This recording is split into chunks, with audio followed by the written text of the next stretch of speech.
Hello friends, मैं Sandeep sir आपका CSR education family में स्वागत करते हैं। मैं आपको आज बताने वाला हूं जो कि मेरा तीसरा क्लास है जियोग्राफी में भारत का भूगोल पे तीसरा क्लास है। आज मैं आपको बताऊंगा। अभी कल मैं आपको बताया था कि भारत के पड़ोसी देश, हमने आपको लंबाई क्या कितना है कितने नहीं 7 देश हैं, हमने आपको बता दिया था। आज मैं आपको बताऊंगा कि उसे जो 7 देश का नाम है ट्रिक से हम कैसे याद किए करें। कल मैं मतलब क्लास खत्म हो गया था, नहीं बता पाया, तो मैं आज आपको बता दे रहा हूं कि भारत के पड़ोसी देश के नाम जो सात सात रहे, सातों का नाम हम कैसे याद करें। जो ट्रिक है हमारा, ट्रिक रहेगा हमारा बचपन में MBA किया हम साइलेंटली कर देंगे उसको, उससे कुछ मतलब नहीं है, लेकिन बचपन में MBA किया। अब देखिए हम क्या होगा, 20 जो हमारा हो जाएगा, क्या जो बी है, बी से हमारा क्या हो जाएगा, बांग्लादेश। क्या हो जाएगा, बी से क्या हो जाएगा हमारा बांग्लादेश हो जाएगा। और जो फिर उसके बाद क्या च से क्या हो जाएगा हमारा चीन हो जाएगा। क्या च से हमारा चीन हो जाएगा। उसके बाद बचा फिर प से हमारा क्या हो जाएगा, पाकिस्तान हो जाएगा। क्या प से पाकिस्तान हो जाएगा। उसके बाद न से क्या हो जाएगा, नेपाल हो जाएगा। क्या नेपाल हो जाएगा। उसके बाद में हमारा साइलेंट रहेगा। फिर यम से क्या, यम से हमारा म्यांमार हो जाएगा। क्या यम से जो है, यम से हमारा म्यांमार हो जाएगा। जो फिर उसके बाद बी है, क्या बी से हमारा भूटान हो जाएगा।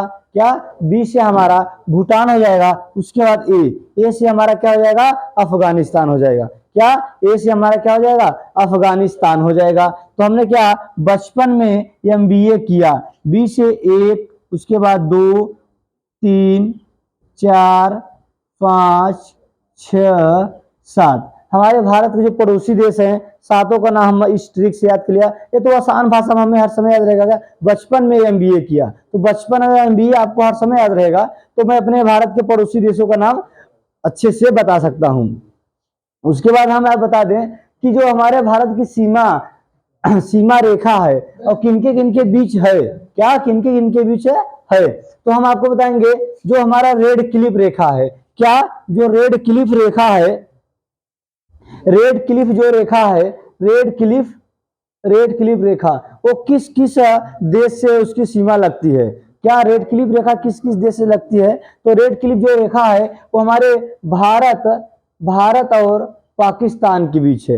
रेड क्लिफ रेखा किसके बीच है, भारत और पाकिस्तान के बीच है। किसके किसके बीच, भारत और पाकिस्तान के बीच क्या है, रेड क्लिफ रेखा है।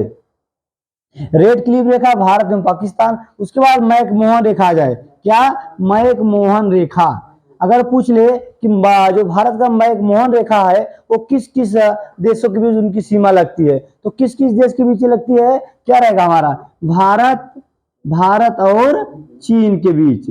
मैकमोहन रेखा किस किस देश के बीच है, भारत और चीन के बीच है। अगला है डूरंड रेखा। क्या ये डूरंड रेखा जो है, डूरंड रेखा किस किस बीच के है, डूरंड रेखा किस किस देश के बीच है, वो हमारा भारत और अफगानिस्तान के बीच है। किसके किसके बीच है, भारत और अफगानिस्तान के बीच है। क्या डूरंड रेखा, डूरंड रेखा कहां है, भारत और अफगानिस्तान के बीच। ये आप सबको समझ में आया। रेड क्लिफ रेखा भारत एवं पाकिस्तान। उसके बाद मैकमोहन रेखा भारत और चीन। डूरंड रेखा भारत एवं अफगानिस्तान के बीच है। अगला पॉइंट क्या है, अगला पॉइंट है भारत का भौतिक स्वरूप। क्या भारत का भौतिक स्वरूप, भारत का भौतिक स्वरूप मतलब जो भारत है हमारा किन किन क्षेत्रों में बटा हुआ है। क्या किन किन क्षेत्रों में बटा हुआ। पहला हम कह सकते हैं उत्तर एवं उत्तर पूर्व का, उत्तर एवं उत्तर पूर्व का पर्वतीय क्षेत्र। पहला किसमें बटा है, पर्वतीय क्षेत्र। पहला किसमें बटा है, पर्वतीय क्षेत्र में बटा है। उसके बाद उत्तरी मैदान, क्या है उत्तरी मैदान में, कहां पे, उत्तरी मैदान में, कहां पे है, उत्तरी मैदान। उसके बाद तीसरा कहां पे है, किस भाग में बटा हुआ है, तीसरा हमारा प्रायद्वीपीय पठार है। क्या है, तीसरा हमारा प्रायद्वीपीय पठार है। तीसरा किस क्षेत्र में बटा है, प्रायद्वीपीय पठार में। चौथा जो है भारतीय मरुस्थल।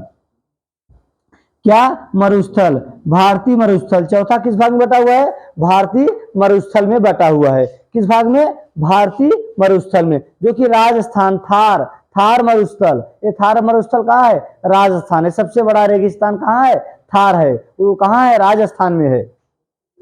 उसके बाद है तटीय मैदान। क्या है, तटीय मैदान।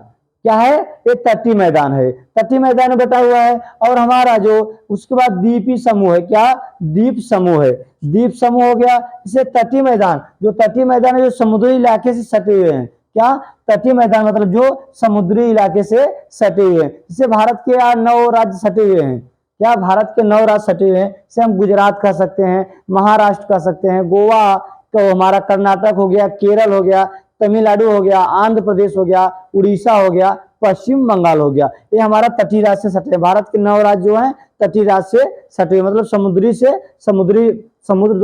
से सटे हुए हैं 9 राज्य। उसके बाद क्या है, द्वीप समूह है। ये हम याद कर रहे कि भारत के भौतिक स्वरूप का विभाजन है। क्या, भारत के भौतिक स्वरूप का विभाजन, मतलब भारत को किस किस क्षेत्रों में तो विभाजन किया गया है। तो हम आपको बता दिए किस किस क्षेत्र में विभाजन किया गया है। समझ में आया ना, किस किस क्षेत्र में विभाजन किया गया है। चलिए बताइए आप मेरे साथ एक बार। किसे, पहला पर्वतीय क्षेत्र है। क्या, पर्वतीय क्षेत्र है। दूसरा क्या है, उत्तरी मैदान है। क्या, उत्तरी मैदान। तीसरा क्या है, प्रायद्वीपीय पठार। तीसरा क्या है, प्रायद्वीपीय पठार है। चौथा क्या है, भारतीय मरुस्थल। क्या, चौथा है भारतीय मरुस्थल है। पांचवा क्या है, तटीय मैदान। क्या है, एक तटीय मैदान है। उसके बाद छठवां क्या है, द्वीप समूह। द्वीप समूह। हमारे भारत का जो भौतिक स्वरूप का विभाजन हुआ है इस स्थान पर हुआ है। कोई उत्तरी मैदान, मैदानी भाग हो गया, मरुस्थलीय भाग हो गया, प्रायद्वीपीय पठार हो गया, उसके बाद तटीय मैदान हो गया, द्वीप समूह हो गया। ये सब हमारा क्या है, भारत का भौतिक स्वरूप का विभाजन हुआ है। अगला पॉइंट क्या है मेरा, अगला पॉइंट है हिमालय पर्वत श्रेणी। क्या, अगला पॉइंट है हिमालय पर्वत श्रेणी। क्या, हिमालय पर्वत श्रेणी। हम हिमालय पर्वत श्रेणी को किस किस भागों में बांटे गए हैं। देखो पहला क्या है, जो हिमालय पर्वत श्रेणी है वो भारत के उत्तरी सीमा पर स्थित है। क्या, जो हिमालय पर्वत श्रेणी है तो कहाँ स्थित है, भारत के उत्तरी सीमा पर स्थित है। अगर हम पूछे कि जो हिमालय पर्वत श्रेणी है कहाँ पे स्थित है, अगर आपसे कोई क्वेश्चन पूछा कि हिमालय पर्वत श्रेणी कहाँ स्थित है तो हम कहेंगे भारत के उत्तरी में। कहाँ, भारत के उत्तरी सीमा पर स्थित है। क्या, हिमालय पर्वत श्रेणी कहाँ स्थित है, भारत के उत्तरी सीमा पर स्थित है। ये नवीनतम, नवीन वलित पर्वत है। क्या, ये नवीन मतलब नया, नया वलित पर्वत है, नवीन वलित पर्वत है। दूसरा क्या है, नवीन वलित पर्वत है। क्या, नवीन वलित पर्वत है। उसके बाद जो हमारा है सिंध से ब्रह्मपुत्र तक फैला हुआ है। जो सिंध नदी है वहां से लेकर ब्रह्मपुत्र नदी तक फैला हुआ है। क्या, हिमालय पर्वत श्रेणी। हिमालय पर्वत श्रेणी फैलाव कहां से, मतलब कहां, किसकी, उसका विस्तार कहां है, कहां कहां तक फैला हुआ है, तो कहां कहां तक फैला हुआ है, सिंध से लेकर ब्रह्मपुत्र तक फैला है। सिंध नदी से लेकर ब्रह्मपुत्र नदी तक फैला हुआ है। क्या, हिमालय पर्वत श्रेणी। उसके बाद विश्व की सबसे ऊंची पर्वत श्रेणी है। क्या, जो हिमालय पर्वत है श्रेणी वो विश्व की सबसे ऊंची पर्वत श्रेणी है। समझ में आया ना। अगर पूछ लिया जाए कि हिमालय पर्वत श्रेणी जो विश्व की सबसे ऊंचा पर्वत श्रेणी है, क्या, जो हिमालय पर्वत श्रेणी है विश्व की सबसे ऊंचा पर्वत श्रेणी है। ये समझ में आ गया आपको ना, कि अगर पूछ लिया जाए जो विश्व की सबसे ऊंचा पर्वत श्रेणी क्या है तो हम क्या बताएंगे, क्या हम बताएंगे हिमालय पर्वत श्रेणी। ठीक, अगला क्या है, जो इसकी लंबाई कितना है हिमालय पर्वत श्रेणी का। हिमालय पर्वत श्रेणी का अगर हम लंबाई हमसे पूछा जाए तो हमारा लंबाई जो लगभग 2400 किलोमीटर है। कितना है, 2400 किलोमीटर है। कितना है, हमारे हिमालय पर्वत श्रेणी की लंबाई कितना है, 2400 किलोमीटर है। अगर कितना हम अगर पूछे कोई कि हिमालय पर्वत श्रेणी की लंबाई कितना है तो आप क्या बताएंगे, अगर आपको मालूम रहेगा तब तो बताएंगे। तो क्या बताएंगे हम बताएंगे कितना है कि 2400 किलोमीटर है। अगर ऐसी जानकारी आप सबको चाहिए तो हमारे चैनल से जुड़े रहना। ठीक, आगे क्या है, पूछा गया है जो हिमालय पर्वत श्रेणी की चौड़ाई कश्मीर में कितना है। अगर पूछा जाए जो हिमालय पर्वत श्रेणी है, अगर हम पूछे कि हिमालय पर्वत श्रेणी जो है उसकी चौड़ाई जो है कश्मीर में कितना है, तो जो हिमालय पर्वत श्रेणी की जो चौड़ाई है कश्मीर में 400 किलोमीटर।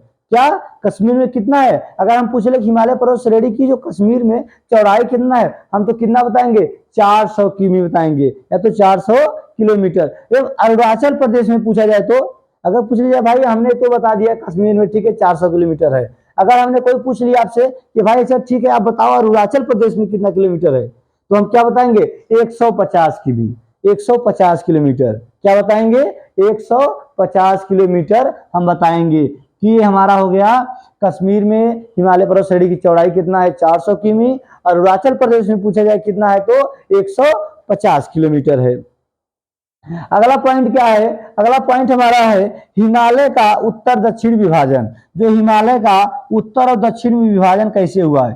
क्या हिमालय का उत्तर दक्षिण विभाजन मतलब हम हिमालय को उत्तर दक्षिण में कितने भागों में बांटे हैं? तो हम कितने भागों में बांटे हैं? हम 4 भागों में बांटे हैं। क्या किन भागों में बांटे हैं? हम 4 भागों में बांटे हैं। क्या हिमालय का उत्तर दक्षिण विभाजन। तो पहला क्या है हमारा? ट्रांस हिमालय है। क्या?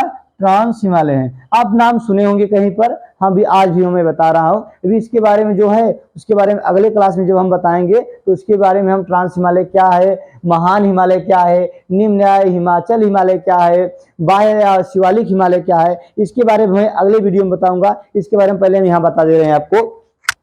क्या है? पहला क्या है? पहला हमारा ट्रांस हिमालय है, ठीक। और दूसरा क्या है? महान हिमालय। क्या? महान हिमालय। क्या है दूसरा हमारा? महान हिमालय है। और तीसरा क्या है हमारा? निम्न। निम्न या हम इसको निम्न या फिर हिमाचल हिमालय भी कह सकते हैं। क्या? निम्न या हिमाचल हिमालय। क्या? निम्न या हिमाचल हिमालय। और चौथा पॉइंट क्या है? चौथा क्या है? बाह्य। बाह्य। क्या? बाह्य या तो हम शिवालिक हिमालय भी कह सकते हैं। बाह्य या शिवालिक हिमालय। बाह्य या शिवालिक हिमालय। तो हिमालय उत्तर दक्षिण विभाजन जो हिमालय है उत्तर दक्षिण में इसका विभाजन कितने भागों में किया गया है? 4 भागों में बांटा गया है। पहला ट्रांस हिमालय में, दूसरा महान हिमालय में, तीसरा निम्न या हिमाचल हिमालय में, चौथा बाह्य या शिवालिक हिमालय में बांटा गया है। अगर हम पूछे कि फिर अगला हमारा पॉइंट क्या है, यहाँ देखिए हमारा पॉइंट क्या है? दक्षिण में समुद्र पार। क्या? दक्षिण में समुद्र पार भारत के 2 पड़ोसी देश। हम अगर पूछ लिया जाए जो दक्षिण में समुद्र पार, जो दक्षिण में समुद्र पार है और भारत के 2 पड़ोसी देश हैं। क्या है? भारत के 2 मतलब भाई तो पड़ोसी देश पूछा जाएगा तो 7 हैं, लेकिन अगर समुद्र पार पूछा जाए, हमने आपको स्थली बताया है, स्थली में अगर पूछा जाए समुद्री में तो कितने पड़ोसी देश हैं? 7। अगर यही चीज हमने पूछ लिया कि जो समुद्री पार, जो समुद्री पार है, जो समुद्र उस पार है, अगर वहां पूछा जाए कि हमारे कितने पड़ोसी देश हैं, तो हम कितना बताएंगे? 2 पड़ोसी देश हैं। क्या? अगर हमने स्थली पूछ लिया, स्थली तो हम 7 बता दिए हैं। क्या? स्थली हमने 7 बता दिया है। कौन कौन बताया है? बांग्लादेश, चीन, पाकिस्तान, नेपाल, म्यांमार, भूटान, अफगानिस्तान। लेकिन अगर समुद्री पार पूछेगा तो हम समुद्री पार क्या बताएंगे? समुद्री पार हमारा क्या है? एक श्रीलंका है, दूसरा मालदीव है। क्या? एक श्रीलंका है, दूसरा क्या है? दूसरा हमारा मालदीव है। ये आप सब याद करिए, आप सबको ये याद रहना जरूरी है। अगर भाई बहुत लोग हैं स्थली याद करे रहते हैं, लेकिन समुद्र उस पार अगर पूछा जाए, तटीय मतलब जो सटे हुए पड़ोसी देश हैं समुद्र उस पार, तो हमें जल्दी याद नहीं रहता है। लेकिन मैं आपको बता रहा हूं कि दक्षिण के समुद्र पार भारत के 2 पड़ोसी देश हैं। कितने पड़ोसी देश हैं? 2 पड़ोसी देश हैं। पहला कौन है? श्रीलंका। क्या? पहला श्रीलंका है, दूसरा क्या है? दूसरा हमारा मालदीव है। ठीक, दूसरा क्या है हमारा? मालदीव है। अगला पॉइंट क्या कर रहा है? अगला पॉइंट देखो कर रहा है भारत एवं श्रीलंका के, भारत एवं श्रीलंका के बीच में स्थित, भारत एवं श्रीलंका के बीच में स्थित पाक जल संधि मन्नार की खाड़ी। क्या? पाक जल संधि मन्नार की खाड़ी एवं बंगाल की खाड़ी के मध्य स्थित है। जो भारत एवं श्रीलंका के बीच स्थित है पाक जल संधि मन्नार। क्या? जो पाक जल संधि है क्या है? ये जो पाक जल संधि है ये कहाँ स्थित है? अगर हमें पूछा जाए तो मन्नार की खाड़ी, जो ये पाक जल संधि है, क्या पाक जल संधि है, ये कहाँ स्थित है? एक मन्नार की खाड़ी है, क्या मन्नार की खाड़ी एवं बंगाल की खाड़ी के मध्य मतलब बीच में क्या है? स्थित है। क्या है? अगर पूछा जाए भारत एवं श्रीलंका के बीच में जो स्थित है पाक जल संधि स्थित है, कौन सी स्थित है? पाक जल संधि स्थित है, वो कहाँ स्थित है? हम कहेंगे मन्नार की खाड़ी, क्या मन्नार की खाड़ी एवं बंगाल की खाड़ी के मध्य स्थित है, मतलब क्या है? बीच में स्थित है। समझ में आया ना? कहाँ स्थित है? अगर पूछ लीजिए भारत एवं श्रीलंका के बीच जो पाक जल संधि स्थित है वो कहाँ स्थित है, तो हम कहेंगे मन्नार की खाड़ी और बंगाल की खाड़ी के बीचों बीच में, मतलब बीच मतलब मध्य में क्या है? स्थित है। समझ में आया ना? समझ में आ गया होगा कहाँ स्थित है? दम मन्नार एवं बंगाल की खाड़ी के मध्यम बीच भाग में स्थित है। जैसे हम कह सकते हैं कि हमने ये भाग बना दिया, ये क्या हो गया? ये मान लीजिए हमारा मन्नार की खाड़ी और बंगाल की खाड़ी दोनों ओर से स्थित है, तो हमारा जो पाक जल संधि कहाँ स्थित है? तो जो पाक जल संधि एकदम मध्य में स्थित है। मध्य मतलब जो ये वाला भाग है, बीच वाला भाग है, यहाँ पे क्या स्थित है? मान लीजिए पाक जल संधि स्थित है। समझ में आया ना? इतना तो समझ में आ गया होगा, आपको हमने बता दिया। अब आगे मैं आपको बताऊंगा जो ग्लोब, भारत का विश्व का ग्लोब, तो मैं अभी आपको बता रहा हूं, इसे भी हमें मिटा उटा के उसके बाद बताएं हम। चलिए ठीक है, मैं आगे बता रहा हूं, अब इसे हम मिटा के उसके बाद हमें आपको बता रहा हूं। ये हम विश्व ग्लोब बनाए हैं, कर्क रेखा, मकर रेखा, भूमध्य रेखा के बारे में बता दे रहे हैं। लास्ट पॉइंट है, इसके बाद फिर नेक्स्ट अगले वीडियो मिलेंगे। तो जो हमारे देशांतर है इसमें 3 है, कितने रेखा हैं? उसके बाद क्या है? पहला क्या है हमारा? कर्क रेखा। क्या है? ये कर्क रेखा है। क्या है? ये हमारा क्या है?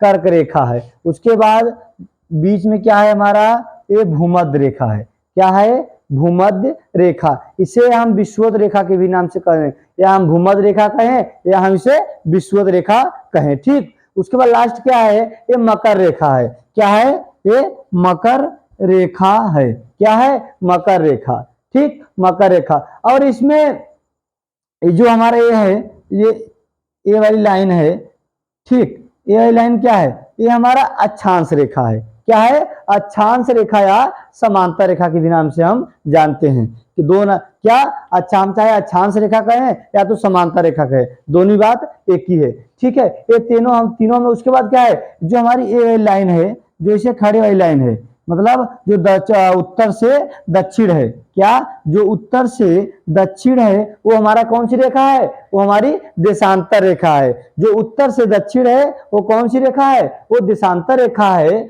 जो पूरब से पश्चिम है वो हमारा क्या है? अक्षांश रेखा या समांतर रेखा है।